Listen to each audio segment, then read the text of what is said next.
mak banyak kan.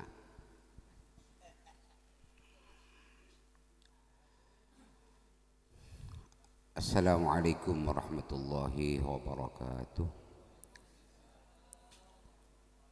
Alhamdulillah ala ni'matil islami wal iman.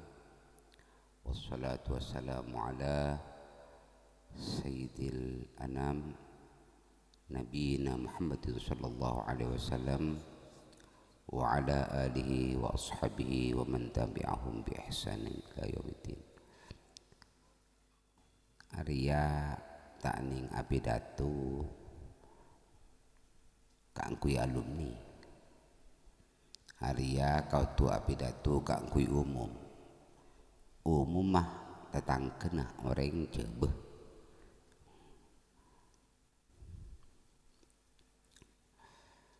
Tetangkena orang jebeh. Tetangkena orang kejawen.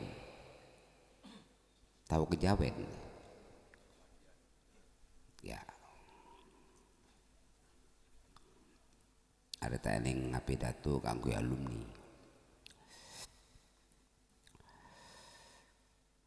Yang terhormat seluruh pengurus Ikatan Alumni Al-Ihsan Cirengon Om Pensampang. Yang terhormat semua para tokoh terutama RT, RW, kelurahan yang atau yang mewakili yang sempat hadir di tempat ini. Yang terhormat seluruh para teman-teman alumni yang oleh Allah diberi kesempatan hadir, berkesempatan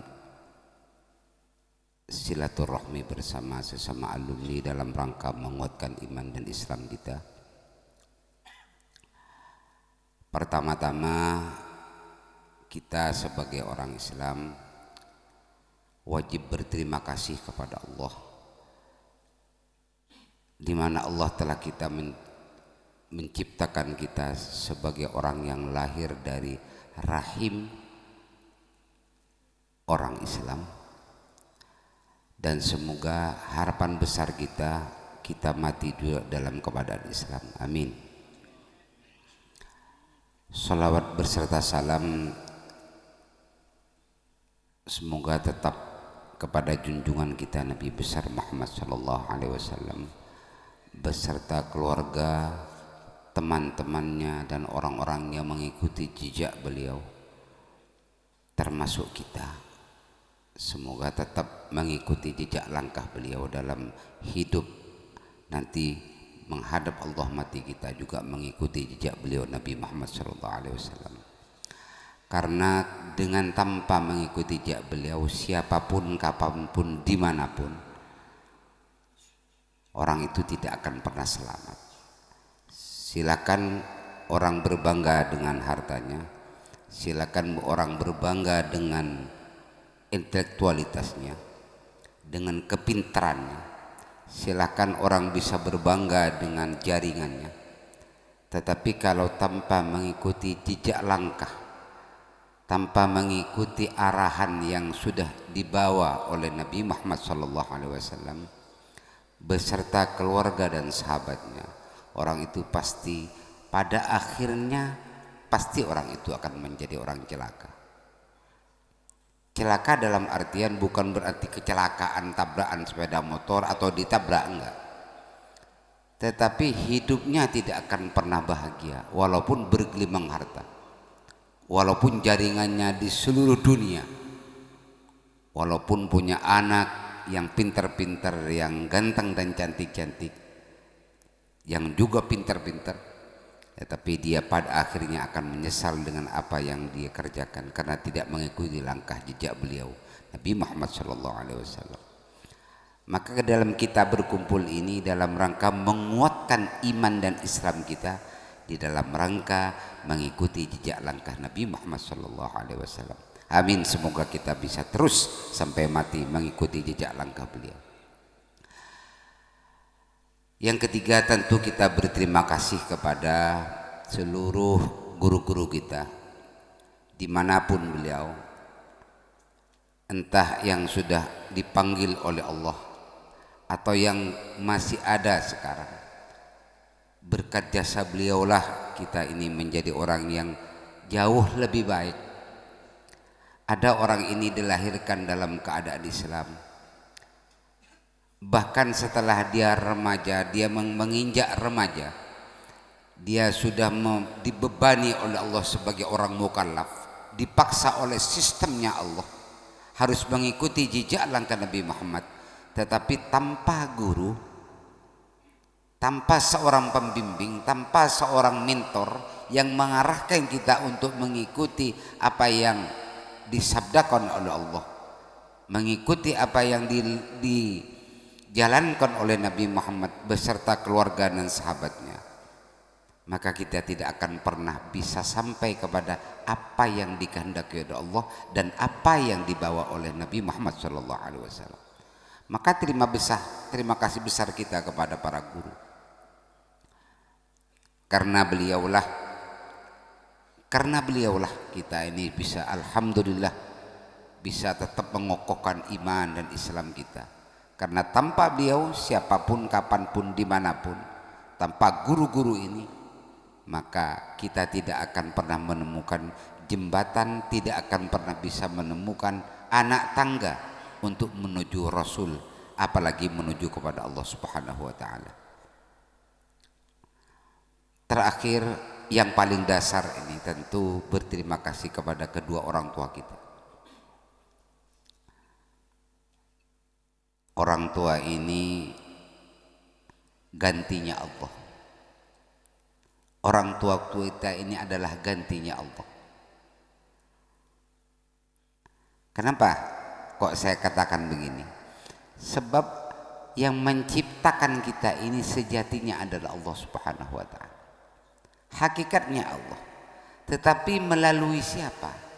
Melalui kedua orang tua kita. Katanya Allah, inna khalaqnakum, aku menciptakan kalian, min dzakarin wa untha wa ja'alnakum syu'uban wa qabaila lita'arafu, dari seorang laki-laki dan perempuan, lalu kalian berbangsa-bangsa, bersuku-suku. Ini semua siapa yang menciptakan? Ada Allah. Melalui siapa? Melalui kedua orang tua kita. Apakah jaminan, Pak, kalau ada orang tua kita sudah Islam? Apakah jaminan, Pak, kalau sudah orang tua kita menjadi orang yang iman? Apakah jaminan menjadi kalau sudah orang tua kita menjadi orang sudah yang baik? Apakah jaminan kita juga menjadi orang Islam, iman dan juga baik? Belum tentu. Kenapa? Karena kita adalah hidup kita. Kita adalah hidup kita. Makanya saya tegaskan, kadang ada orang-orang yang di sekitar kita orang tuanya baik, berguru kepada kiai yang baik, kepada ustadz yang baik, berguru kepada nyai yang baik pula, diteladani dengan cara yang baik, tetapi jadinya kita tidak baik. Kenapa harus seperti itu? Karena kita berkumpul dengan orang-orang yang tidak baik. Ini penting saya kemukakan. Kenapa? Karena orang tua itu adalah bagian dari kehidupan kita yang terpenting. Makanya saya katakan orang tua kita adalah gantinya Allah Subhanahu wa Ta'ala. Apapun kita, siapapun kita, entah menjadi apapun kita jangan sampai melupakan berterima kasih besar kepada orang tua kita, karena beliau adalah gantinya Allah Subhanahu wa Ta'ala. Sabda Rasulullah sallallahu alaihi wasallam,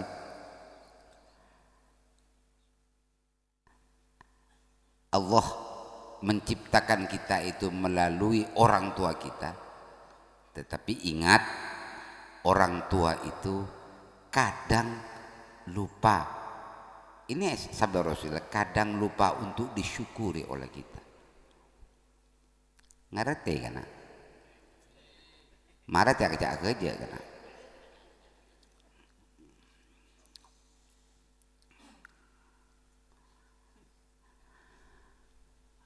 Karena begini, orang tua itu kadang karena besarnya nikmat yang diberikan oleh orang tua kita, sampai kita melupakan kedua orang tua kita. Kebesaran nikmat apa? Kebesaran nikmat kita dilahirkan, dirawat, kita alhamdulillah sampai dibawa menjadi orang Islam, dibawa menjadi orang iman, bahkan kita dibawa oleh orang tua menjadi seorang santri, bahkan setelah menjadi santri dibawalah kita kepada orang yang ihsan. Nah, pembawa-pembawaan seperti ini tentu perlu tahapan-tahapan, maka orang tualah yang paling dasar untuk diberi penghargaan oleh kita sebesar-besarnya. Tetapi orang tua ini tidak akan pernah mampu bisa membawa kita kepada apa yang dibawa oleh Nabi Muhammad SAW dan disabdakan oleh Allah dalam Al-Quran. Karena apa? Karena orang tua kita pasti terbatas. Keterbatasan orang tua ini keterbatasan waktunya, keterbatasan ilmunya, keterbatasan kesempatannya, keterbatasan tempat. Maka kita santri Al-Ihsan ini dititipkan ke Cirenguan dalam rangka juga mewakili orang tuanya sebagai gantinya Rasulullah Sallallahu Alaihi Wasallam. Jadi guru itu sebagai apa, Pak Kiai? Guru itu adalah sebagai gantinya Rasulullah Sallallahu Alaihi Wasallam.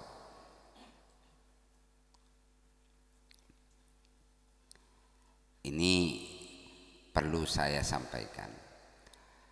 Tetapi ada hal yang dasar perlu disampaikan pada kesempatan ini. Qala sallallahu alaihi wasallam, bunyal Islam ala khamsin. Islam ini dibangun atas 5 perkara. Ini dasar sekali.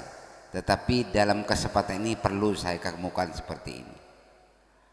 Bunyal Islam, Islam itu dibangun atas 5 perkara. 1, syahadatu an la ilaha illallah wa anna Muhammadan Rasulullah sallallahu alaihi wasallam. Ini bangunan Islam. Saya bersaksi bahwa tidak ada Tuhan yang disembah, yang wajib disembah kecuali Allah, dan saya bersaksi bahwa sesungguhnya Nabi Muhammad adalah salah satu dari sekian banyak utusan Allah. Kenapa saya katakan perlu saya katakan di kampung ini, di arena ini, di kesempatan ini?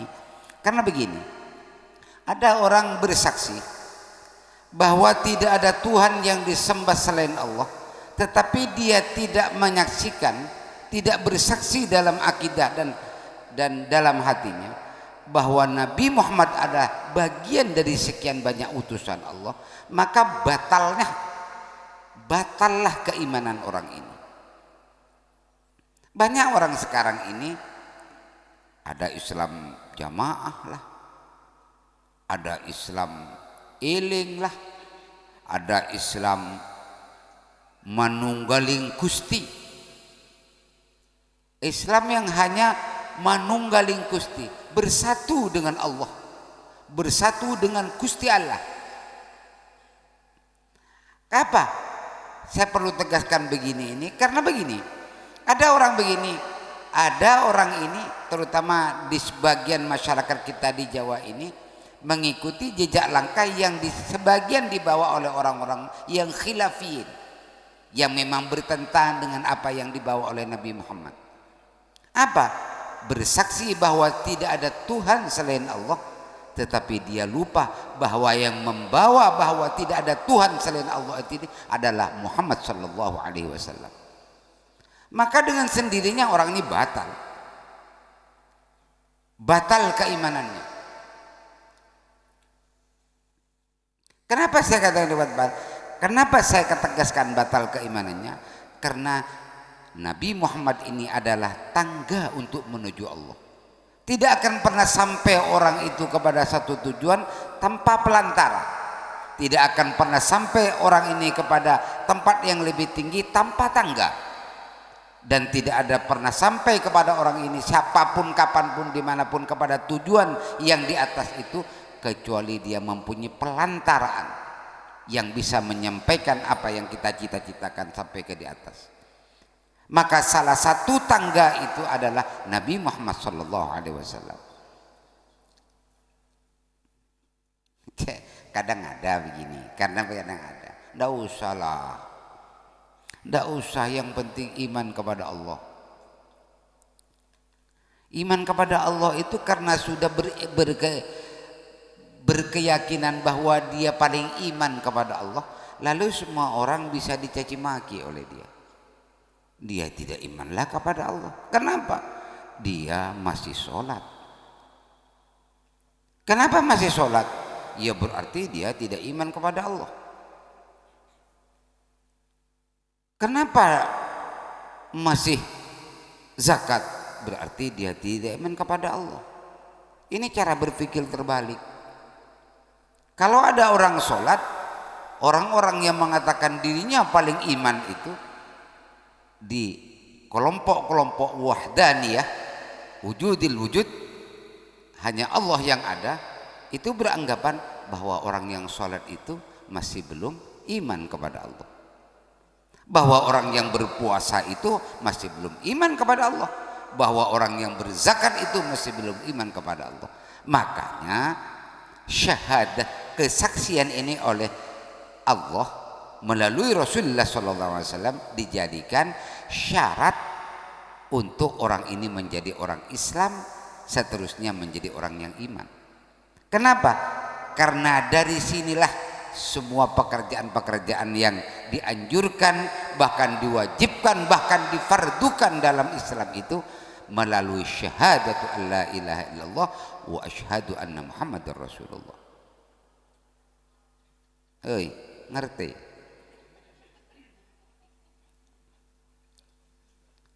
Kaharti tak? Enggak, ini masalahnya penting. Penting saya utarakan di kesempatan ini. Walaupun karena ini kaum santri yang setidak-tidaknya Anda dalam hati Anda, dalam dada Anda ini sudah tertanam Islam, sudah tertanam iman, sudah tertanam keilmuan. Tetapi kadang tidak punya alasan untuk sekedar berdebat dengan orang-orang, memberi petunjuk kepada lingkungannya bahwa ini loh sebenarnya Islam. Karena kita kadang ketemu dengan orang-orang yang sholat, oleh sebagian orang tidak dianggap iman kepada Allah. Kenapa? Karena dia masih sholat. Yang iman kepada Allah gimana? Ya cukup eling saja kepada Allah, ingat kepada Allah. Setiap kita denyut nafas kita, detak jantung kita, kedip mata kita, ingat kepada Allah, itu sama dengan sholat. Salah itu, Bung. Kenapa? Karena yang diperintah oleh Allah setelah orang itu berpengakuan, bersyahadah bahwa tidak ada Tuhan yang disembah kecuali Allah, dan berpengakuan bahwa sesungguhnya Nabi Muhammad itu salah satu utusan Allah, tanpa mengerjakan sholat, itu salah, Bung. Kenapa? Karena dia tidak ada tanda bahwa dia orang yang berpengakuan asyhadu an la ilaha illallah wa asyhadu anna Muhammadar Rasulullah. Jadi sholat kita itu adalah bagian dari tanda bahwa kita telah mengakui keesaan Allah dan mengakui bahwa Nabi Muhammad SAW adalah bagian dari sekian banyak utusannya Allah. Sekarang ini kan banyak aneh-aneh. Sholat sekalipun bermasalah sekarang. Kenapa bermasalah? Ya dipermasalahkan. Ada yang mengatakan dulu Adam tidak sholat, tapi di surga. Betul? Betul enggak? Adam dulu tidak sholat, tidak pernah sholat Adam itu. Kenapa? Karena di surga. Ya, karena berpikir enggak kalian itu bahwa Adam diciptakan oleh Allah di surga dan tidak pernah diperintah oleh sholat? Kenapa Adam enggak sholat di surga dan diciptakan ada di surga? Kenapa? Ya karena memang tidak ada perintah untuk sholat. Kita sekarang ini diperintah untuk sholat, karena itu bagian dari tanda keimanan kita kepada Allah Subhanahu wa ta'ala. Aneh-aneh sekarang ini saya dengar. Aneh-aneh. Nabi A, Nabi B, Nabi C, Nabi Z. Apa wong? Enggak ada. Ini kan perlu saya ucapkan seperti ini, perlu saya terangkan seperti ini karena banyak orang ini tidak mengerjakan sholat. Perintahnya itu jelas Pak, aqimis sholat li dzikri. Dirikanlah sholat itu. Yang kedua, rukun Islam itu bunyal Islam ala khamsin. Islam itu dibangun atas 5 perkara. Yang nomor 2 sholat Pak. Yang diperintah bukan ingatnya Pak. Yang diperintah adalah sholatnya.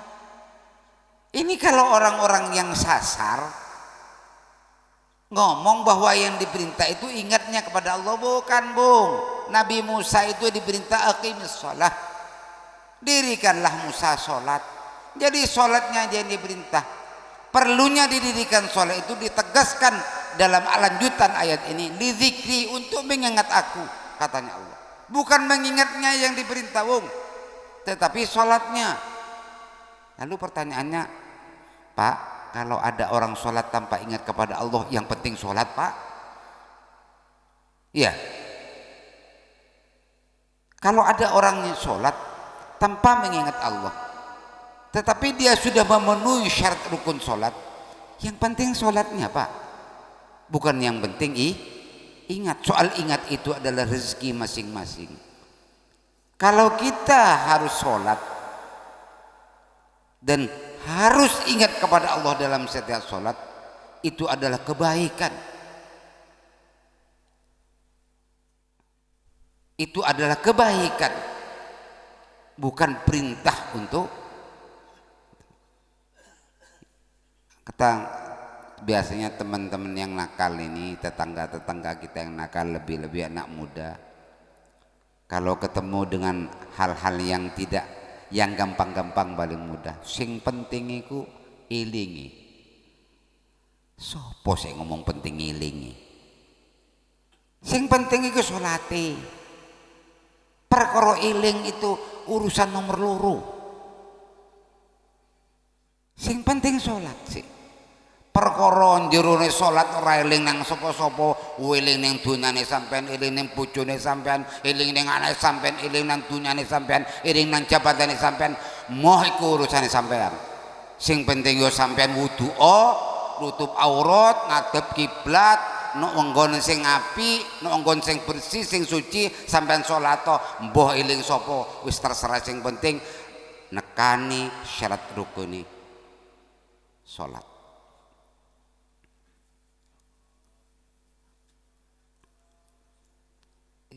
Kadang memang aneh. Sudahlah kalau ndak khusyuk.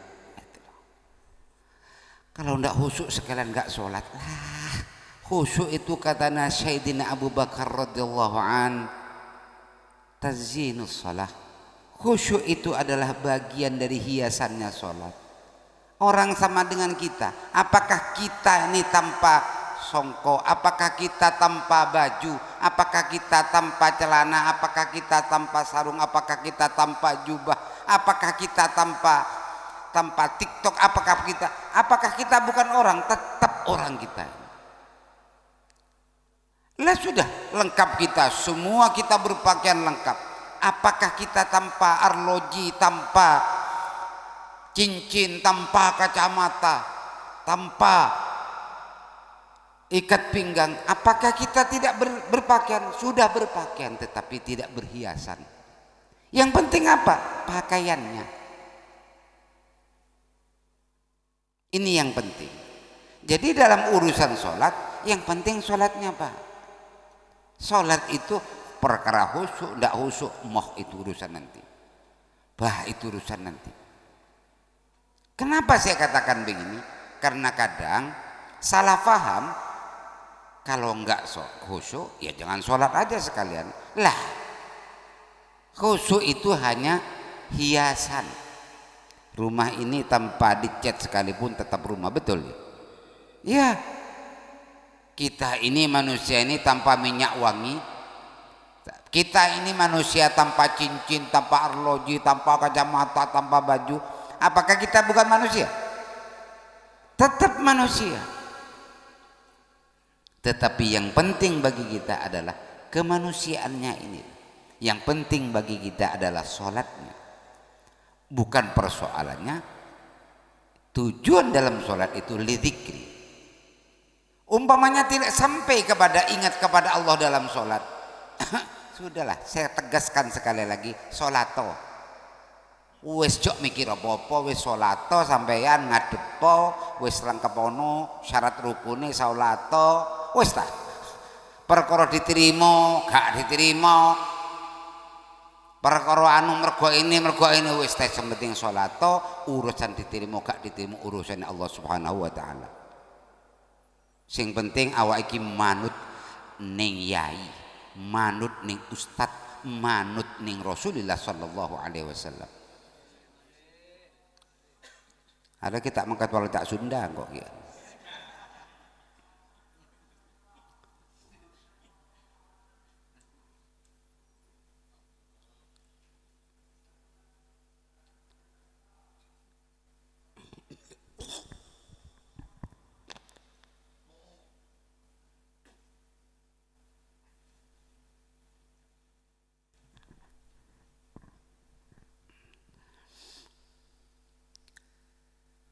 Lah, tujuannya sholat, kalau tadi katanya tujuannya sholat itu lidzikri, aqimis sholah lidzikri, berarti sholat itu kalau tanpa ingat kepada Allah, kalau tanpa ingat kepada Allah berarti dia bukan sholat. Enggak, dia sedang sholat, tetapi yang diharap, yang lidzikri itu tujuannya sholat di dalam sholat. Ada tujuan sholat itu di luar sholat. Saya tegaskan kembali, ada dua tujuan dalam sholat itu. Di dalam sholat katanya Allah, aqimus sholah lidzikri, dirikanlah Musa sholat itu lidzikri, untuk mengingat aku. Tetapi ada tujuan sholat itu di luar sholat. Apa? Tanha anil fahsya'i wal munkar, untuk mencegah barang yang menjijikkan dan yang barang yang mungkar, yang tidak baik. Sekarang Kiai, ada orang sholat Kiai, tetapi pekerjaannya ya kita tahu semua, nimbangnya sudah nimbang kisro Kiai. Iya kan? Iya. Nimbangnya nimbang kisru, akadnya sudah akad kisru, janjinya sudah pelinca-pelinci, tapi dia mompong Kiai sholatnya, bahkan dainya hitam Kiai.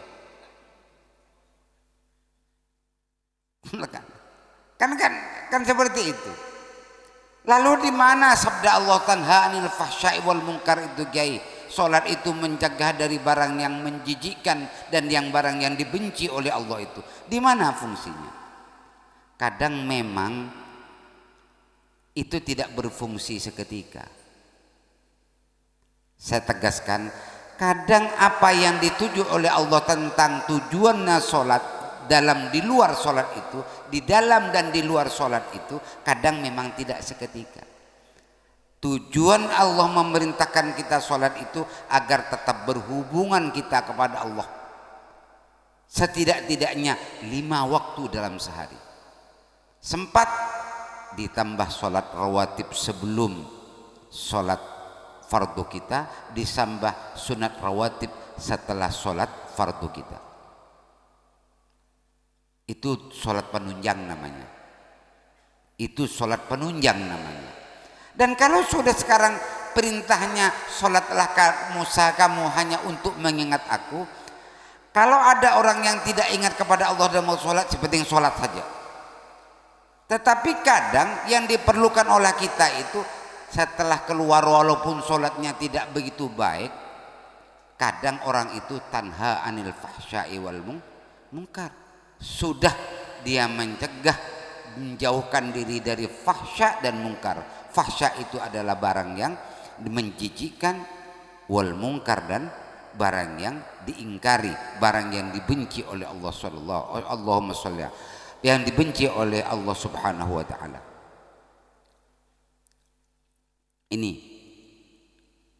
Ini penting. Kadang memang tidak seketika. Begini. Karena apa begini? Karena barang fahsya itu yang menjijikkan itu memang sangat banyak warnanya. Salah satunya LGBT. Tahu nggak LGBT? LGBT, lesbian, gay,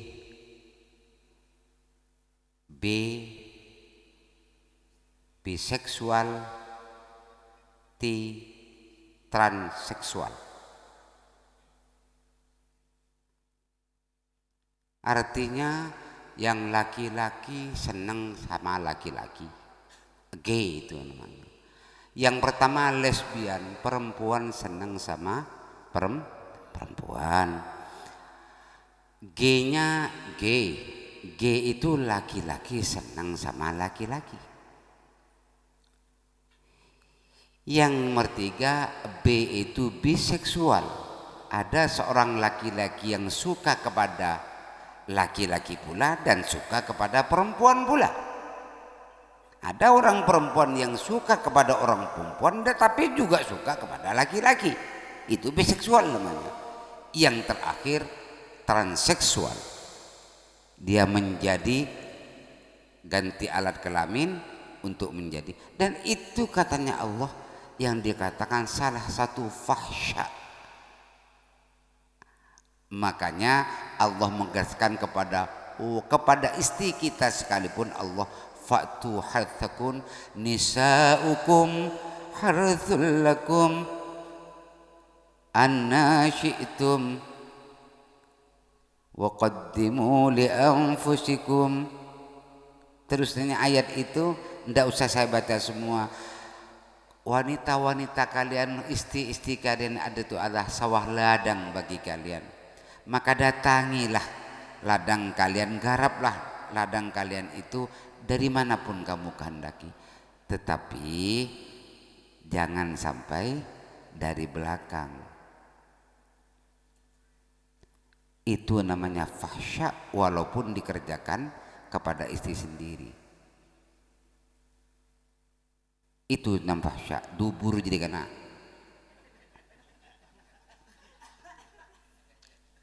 Itu namanya fahsya. Ada juga fahsya yang tidak terang-terangan, tetapi ini fahsya. Riba ini tidak mencuri besar.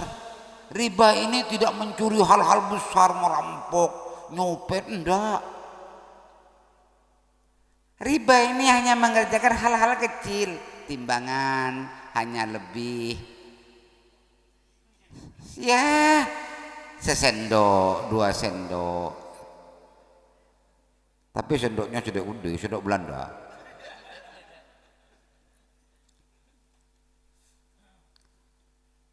Enggak banyak.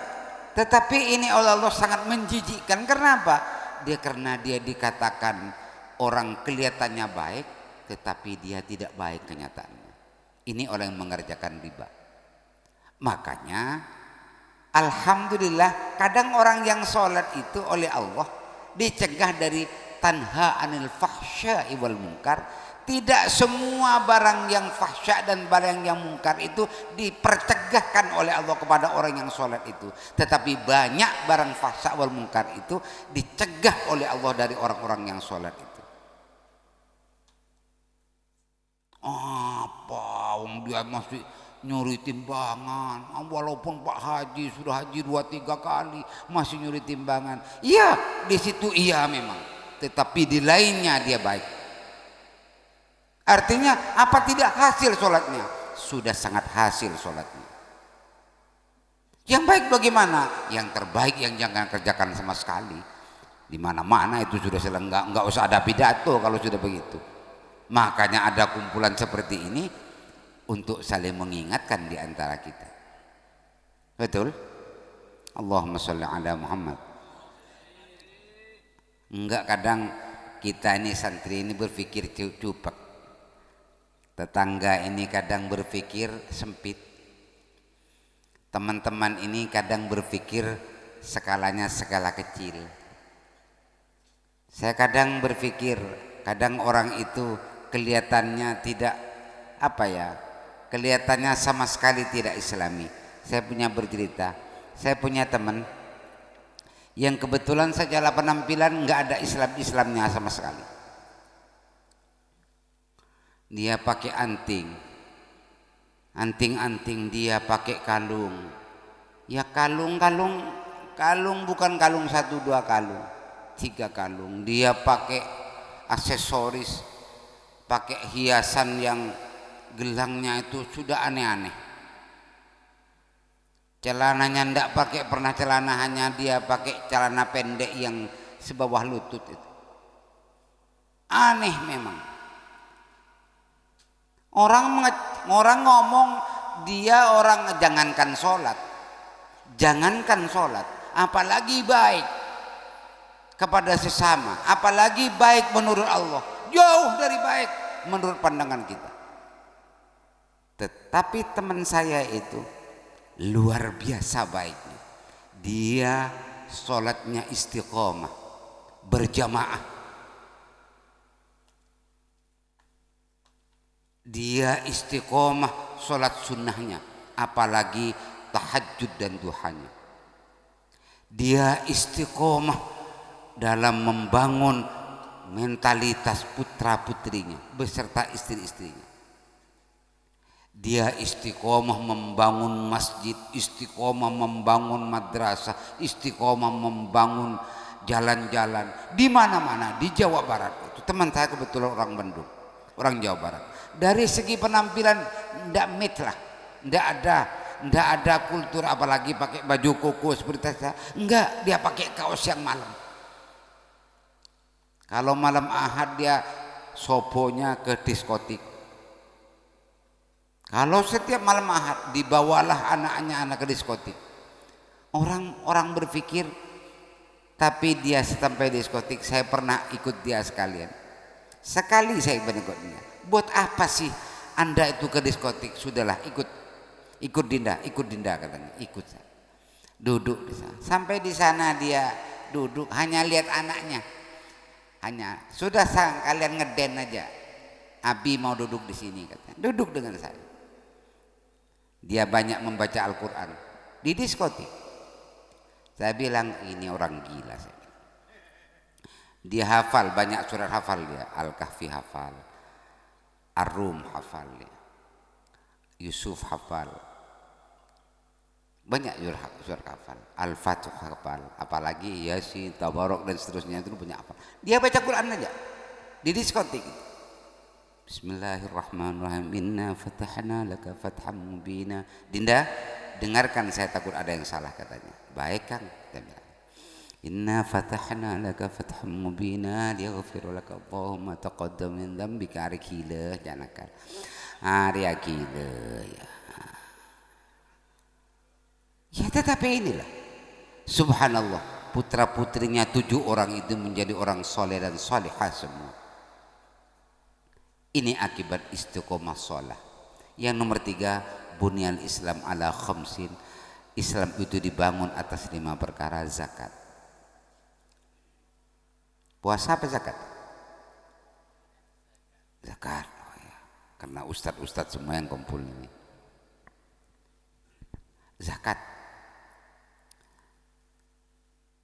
Kenapa zakat? Ini kadang dipertentangkan oleh teman-teman, apalagi yang ngajinya tanggung-tanggung ini. Terutama zakat mal. Santri-santri yang tanggung-tanggung ini biasanya membuat hukum yang aneh-aneh kepada masyarakat di sekitarnya. Untuk santri lisan jangan macam-macam. Enggak, kadang memang betul. Ini saya ucapkan itu memang betul. Tetapi ada zakat itu memang zakat strategis. Kok ada zakat strategis, Kiai? Iya memang. Ini contoh saja, guyon tapi benar ini.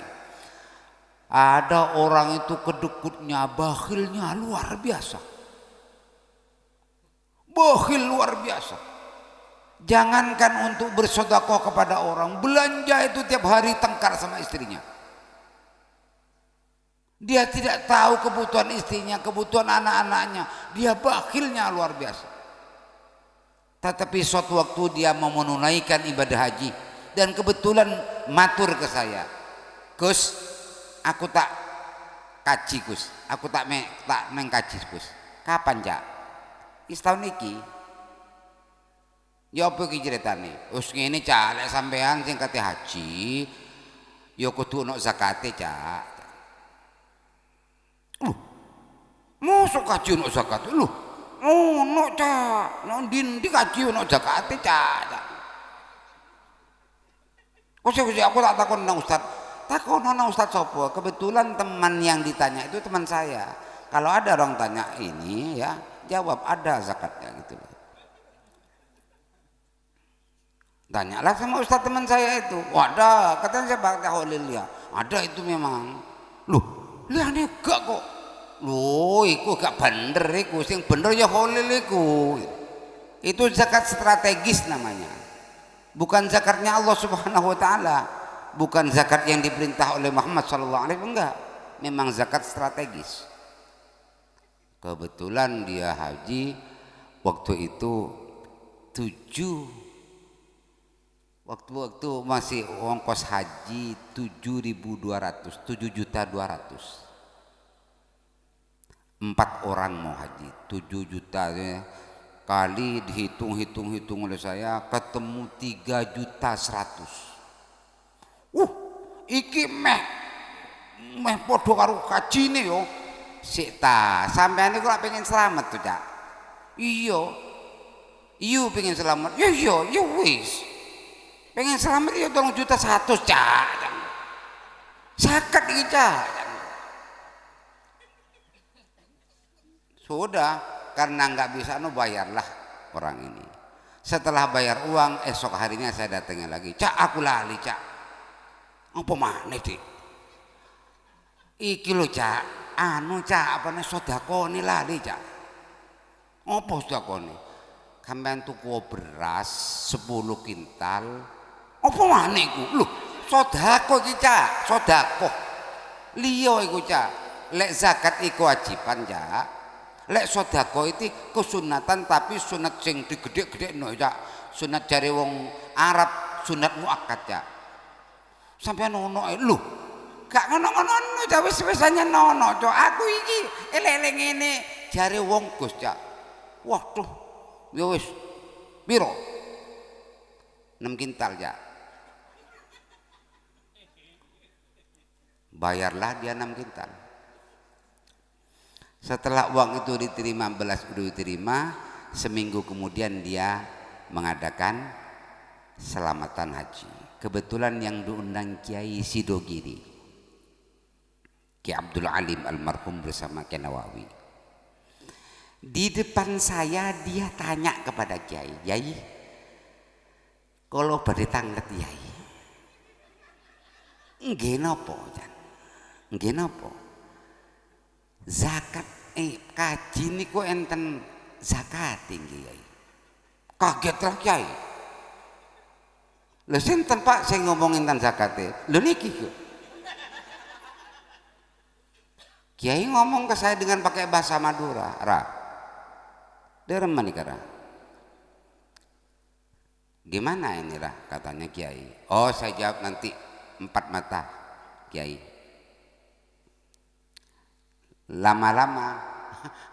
Lama-lama selesailah prosesi selamatan ini, lalu saya dipanggil oleh Kiai. Rah, tolong ke sini. Sampai ketemu di mana? Haji ini ada zakatnya. Ketemu di sini, Kiai, saya bilang.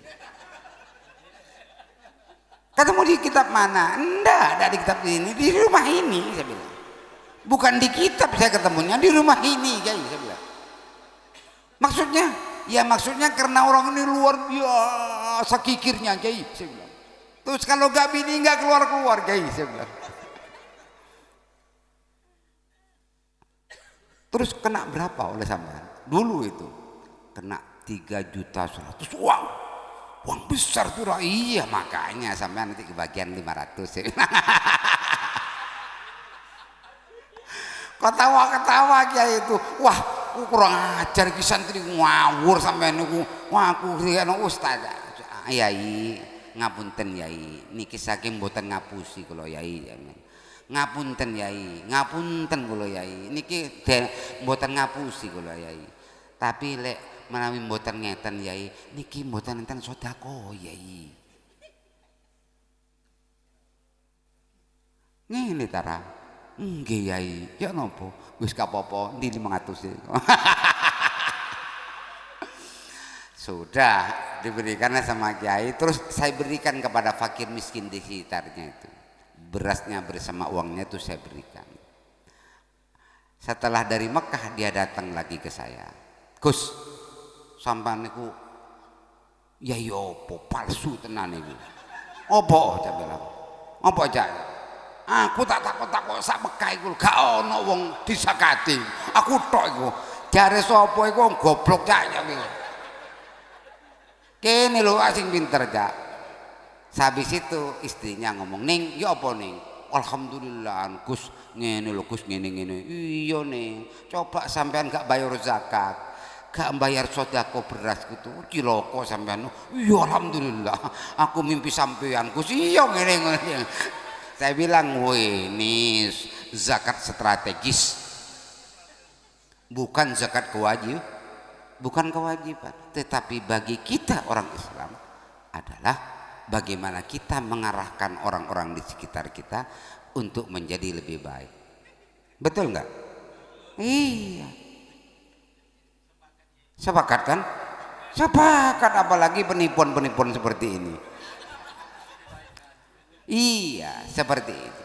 Ada satu waktu ada orang mau berzakat. Saya tahu orang ini uangnya dibuang banyak sekali. Dia mau berzakat. Ini kan bab zakat. Dia mau berzakat. Tetapi di mana-mana sudah ditolak oleh kiai-kiai itu. Kenapa? Karena apa yang mau dizakatkan oleh dia sudah tercampur semua uangnya. Tercampur apa? Tercampur dengan bunga perbankan. Semua uang-uangnya di perbankan itu dicampur semua, antara modal, antara bunga sudah dicampur semua. Jadi tidak satupun kiai, ustadz yang berani. Suatu waktu mentok datanglah ke saya di perapatan Bolodewo. Kebetulan orang Darmo Grand, kaya.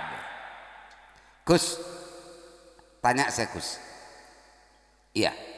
Saya ini uang saya 24 M di bank A, di bank B 10 M di bank C. Ini antara modal dengan bunga sudah saya mikus, sudah saya campur aduk. Terus hasil kerjaan sampan gimana? Sudah dimasukkan ke bank itu. Artinya berapa jumlahnya yang saya harus zakati? Ya sampean tanya saja ke ustadz di timurnya, sampean kan ada ustadz. Nggak bisa Gus, dia nggak berani. Terus sampean tanya ke masjid di mana di Wonokromo, di masjid Wonokromo di timur jalan itu, masjid apa namanya?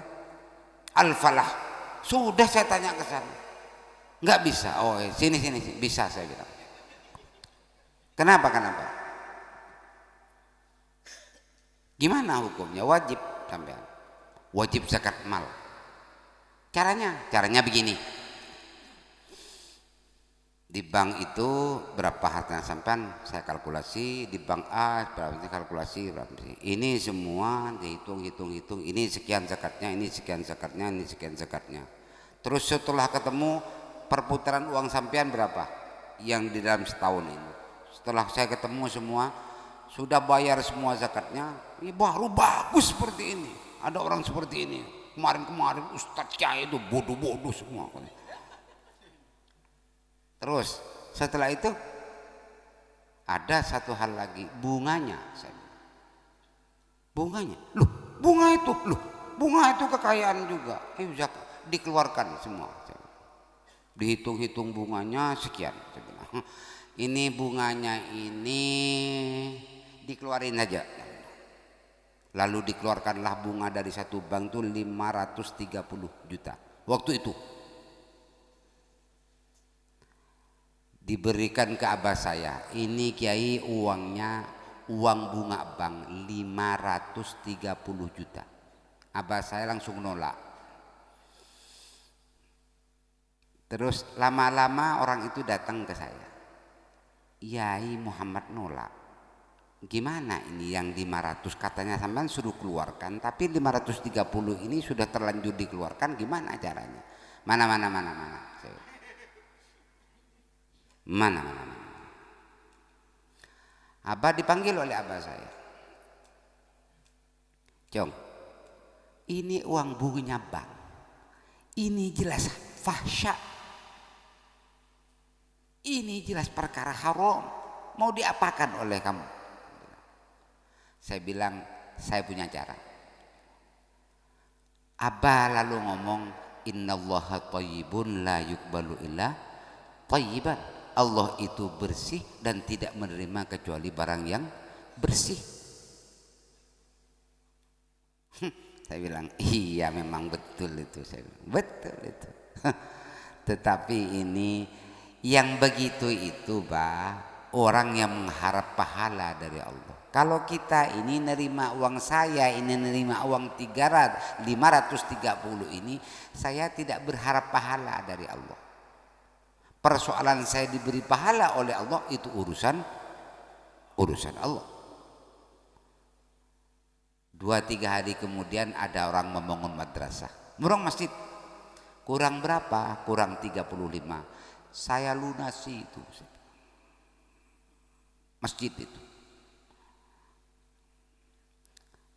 Selang seminggu kemudian alam madrasah kurang 17 juta waktu itu.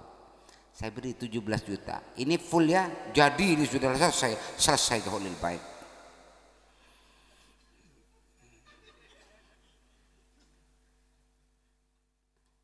Ada saudara datang, Kiai Mazkur Rosyad datang. Dek, kamu kok nerima uang seperti itu? Apa sih? Gimana sih nanti? Kak, yang begini ini kalau tidak dikeluarkan Pak bertambah haram Kak. Maksudnya nanti modal yang 530 itu dimasuk uang riba itu, bunga bank itu nanti dimasukkan lagi, bercampur lagi dengan modalnya. Ini modal yang besar itu nanti air sebelanga ketetesan air yang satu cembung itu lalu ditetesi bensin, semua akan menjadi hitam. Daripada tidak hitam semua, saya ambillah mangsennya, saya ambillah tintanya untuk tidak menjadi kotor semua. Kak Mazkur berpikir, aduh, fikih dia mana lagi ini katanya. Saya bilang bukan fikih nih Kak. Kenapa? Ini urusan Allah, bukan urusan fikih. Alhamdulillah manfaat.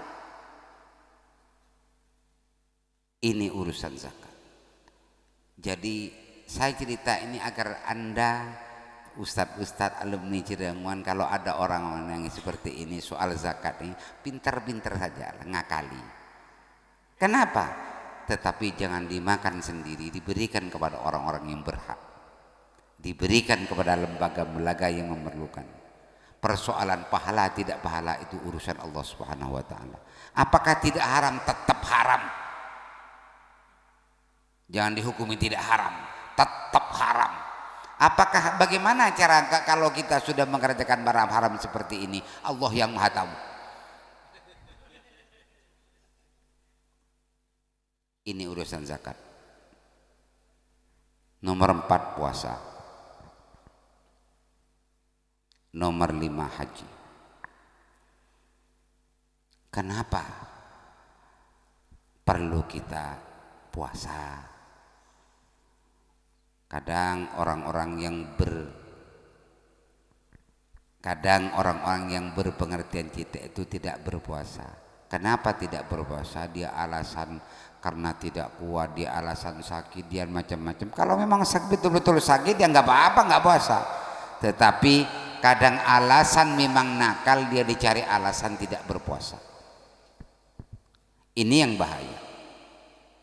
Kita sebagai orang santri, kita sebagai orang Islam, kita sebagai orang yang iman kepada Allah, kita tidak berbuat apa-apa. Kita hanya memandang, kita hanya kadang menggunjing, kita hanya akan melirik orang-orang yang begitu. Mestinya kita sebagai orang-orang yang beriman kepada Allah setidaknya memperingati dengan cara yang baik di tempat yang baik pula.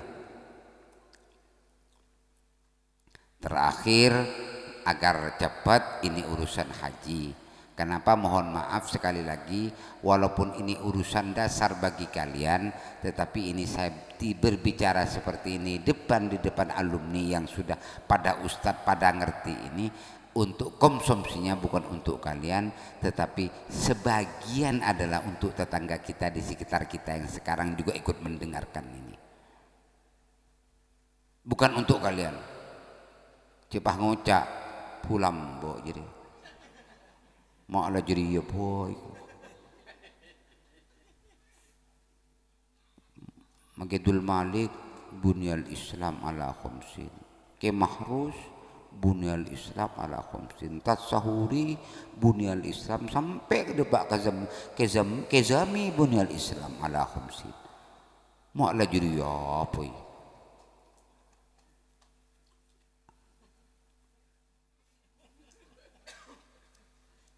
Ya kadang-kadang alumni yang anu bosan Kiai, bahasanya itu saja. Enggak. Kenapa? Karena kadang haji kita ini haji panas, haji panas, haji gengsi, haji haram. Umroh haram, umrohnya gengsi, hajinya haji haram. Kenapa perlu saya katakan seperti ini? Mau tidak haram gimana wong haji dapat nyuri? Tidak haram gimana wong haji dapat taruhan? Ada teman saya, waktu itu ada Piala Dunia, nggak tahu di tahun berapa, 90 berapa, akhir sudah. Argentina bersama Belanda waktu itu, yang juara waktu itu Argentina. Dia bertaruh 35 juta, alhamdulillah menang. Langsung dibuat haji. Enggak, ini benar. Ini benar. Haji. Berdua dengan istrinya. Sesampai di Mekah, alhamdulillah. Sesampai di Mekah, alhamdulillah. Dia enggak sempat mengerjakan haji. Sakit suami istri. Telepon ke saya, Rah, gimana nih saya sakit, lumpuh suami istri. Oh iya, yang penting kamu niat haji saja. Persoalan kamu tidak di rezeki untuk mengerjakan haji, itu urusan Allah, saya bilang. Ya sudah, sampai di Mekah.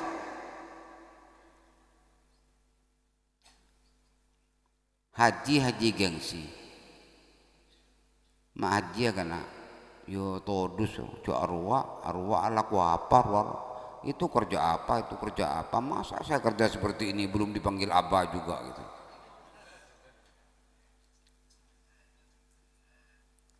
Haji gengsi, haji haram. Maka untuk itu mumpung sekarang masih kumpul seperti ini, saya berharap supaya teman-teman untuk urusan haji, apalagi uang haji, kalau sudah nyetor haji jangan digunakan kepada hal-hal lain. Saya tegaskan sekali lagi, kalau uang itu sudah untuk diniatkan untuk haji, segera setor, jangan digunakan untuk hal lain. Kenapa? Karena kadang digunakan hal lain itu membahayakan kita, membahayakan anak cucu kita. Kadang kita tidak sampai apalagi ke Mekah Madinah, apalagi bisa mengerjakan haji, kadang belum nyawa kita sudah dicabut. Naudzubillah tsumma naudzubillah. Haji juga karena gengsi. Haji juga karena berapapun saya bayar asal sekarang bisa haji.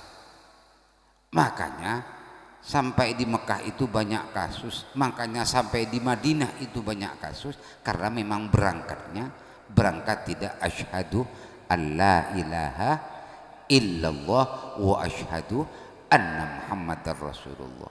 Sama dengan itu, berzakat sekalipun kalau tidak berangkat asyhadu alla ilaha illallah wa asyhadu anna muhammadar rasulullah, tidak akan pernah diterima.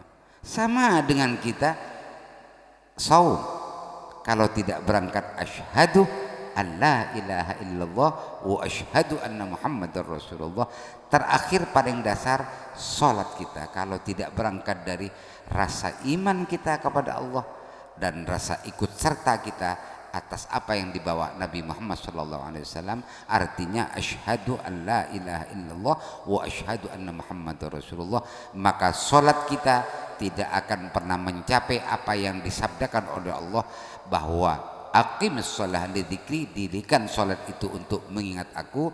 Tujuan salat di luar salat adalah tanha anil fahsya'i wal munkar. Terakhir tentu apa yang penting,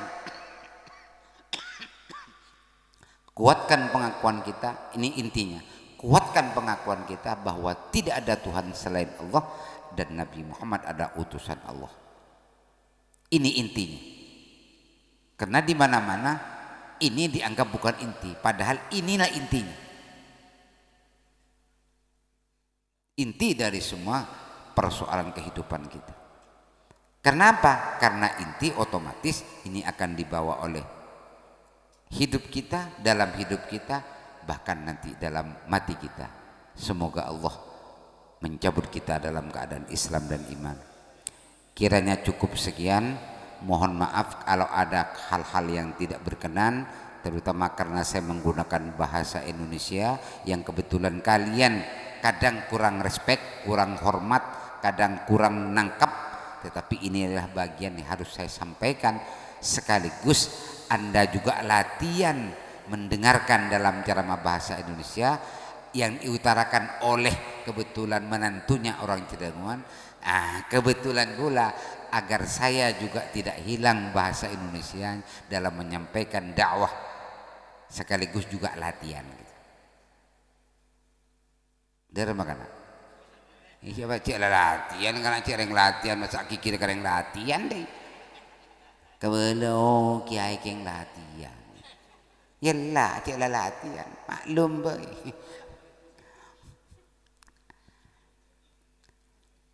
اللهم صل على محمد وعلى آل محمد. اللهم اهدنا فيمن هديت وعافنا فيمن عافيت وعافنا فيمن عافيت وتولنا فيمن توليت وبارك لنا فيما أعطيت وقنا برحمتك شر ما وقنا برحمتك شر ما قضيت.